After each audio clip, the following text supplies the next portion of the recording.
सत्ता में जो लोग बैठे हैं वो अगर आपने उन महान नेताओं में से किसी का भी नाम कम ले लिया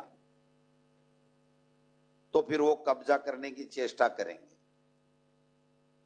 सरदार पटेल से उनका कोई वास्ता नहीं, उनकी विचारधारा से कोई वास्ता नहीं।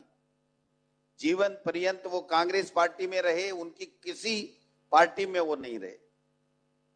वो कभी आरएसएस में नहीं रहे, कभी बीजेपी तो थी नहीं। लेकिन जब लगा कि इंदिरा जी की बातें हो रही हैं, महात्मा गांधी की बातें हो रही हैं, राजीव जी की बातें हो रही हैं, सब महान पुरुषों की बातें हो रही हैं, तो चुपके से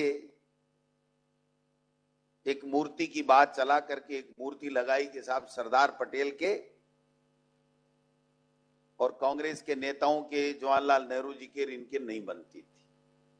ये उनको कैसे पता चला, ये तो तब तो शायद कोई मुश्किल से 2-5 साल के हुए होंगे, अब जो देश की शीर्ष सत्ता पे बैठे हुए लोग हैं। केवल मतभेद पैदा करना, भ्रम फैलाना, झूठ बात करना और अपनी झूठ बात को जोर जोर से बार बार बोल करके सत्य साबित करना, ये इनका मूल मंत्र है और मूल हथियार है इनके पास में। आज आप देख सकते हैं कि जवाहरलाल नेहरू का, इंदिरा जी का, राजीव जी का कितना बड़ा इस देश के लिए कुर्बानी है, कितना बड़ा योगदान है। मां और बेटा दोनों शहीद हो गए देश की एकता और अखंडता के लिए। फिर भी कभी अमृत महोत्सव मनाएंगे तो नाम नहीं लेंगे, कभी जयंती आएगी तो नाम नहीं लेंगे, कभी पुण्यतिथि आएगी तो नाम नहीं लेंगे, कभी पटेल साहब की बड़ी मूर्ति लगा करके उसमें अपनी राजनीतिक रोटियां सेकने की कुचेष्टा करेंगे कि साहब कांग्रेस के इनके तो बनती नहीं थी। अरे भाई, आपको किसने कहा? तो मैं समझता हूं कि जो परिस्थितियां पैदा की जा रही हैं आज, ऐसे ऐसे लोगों को महान बताया जा रहा है, ऐसे ऐसे लोगों को वीर बताया जा रहा है जिनके इतिहास के पन्नों में ये सब बातें दर्ज हैं कि उन्होंने माफिया मांगी, उन्होंने मुखबिरी का लिए प्रस्ताव किया और प्रस्ताव ही नहीं किया, मुखबिरियां की, अंग्रेजों से पेंशनें ली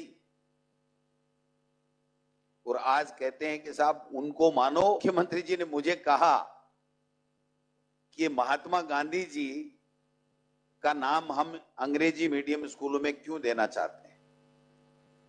तो मैंने कहा साहब देखो, आपने शिक्षा संकुल हमारा है उसमें राजीव जी का नाम दिया था और जो ही इनकी सत्ता आई इन्होंने राजीव गांधी भवन को तो हटा दिया और राधा कृष्णन भवन कर दिया।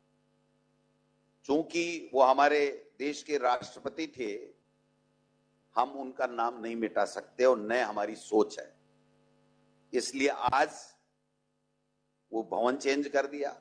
जो हमारी योजनाएं हैं जिसमें इंदिरा गांधी का नाम है वो ये लोग बाग मिटा रहे हैं।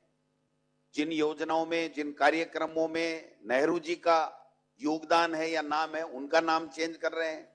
1986 में राजीव गांधी जी ने देश को नई एजुकेशन पॉलिसी दी, उसको ये केवल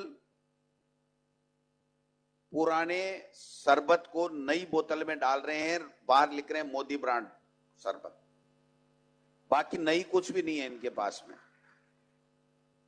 और स्वच्छता, जो निर्मल भारत मनमोहन सिंह जी के समय चलता था और जब गांधी जी के जो हम लोग अनुयायी हैं कांग्रेस पार्टी के, हमेशा स्वच्छता पे ध्यान देते थे, इंदिरा जी भी देती थी, तो उस स्वच्छता को जो यूपीए सरकार में निर्मल भारत के नाम से चलता था, उसको इन्होंने स्वच्छता के नाम से चला करके और गांधी जी का चश्मा लगा दिया। और इनकी कुचेष्टा है, ये दुष्प्रयास कर सकते हैं कि ये कहेंगे देखो साहब कांग्रेस वाले तो महात्मा गांधी को नहीं मान रहे, हम महात्मा गांधी के नाम से ये करना चाह रहे हैं। क्योंकि सरदार पटेल में और कांग्रेस में और जवाहरलाल नेहरू में, इनमें भेद बताने की पूरी कुचेष्टा कर रहे हैं, तो ये कुछ भी कर सकते हैं, किसी भी हद तक जा सकते हैं। इसलिए ये स्कूलें अगर महात्मा गांधी जी के नाम से, क्योंकि महात्मा गांधी जी भाषा विरोधी नहीं थे, महात्मा गांधी जी खुद लंदन से एलएलबी करके आए थे, बैरिस्टर बन के आए थे। वो ये कहते थे अपनी मातृभाषा पहले होनी चाहिए, उसके बाद में हर भाषा का ज्ञान होना चाहिए। तो मैंने कहा अगर महात्मा गांधी जी का नाम दे दिया तो ये जिंदगी में उस नाम को मिटा नहीं पाएंगे।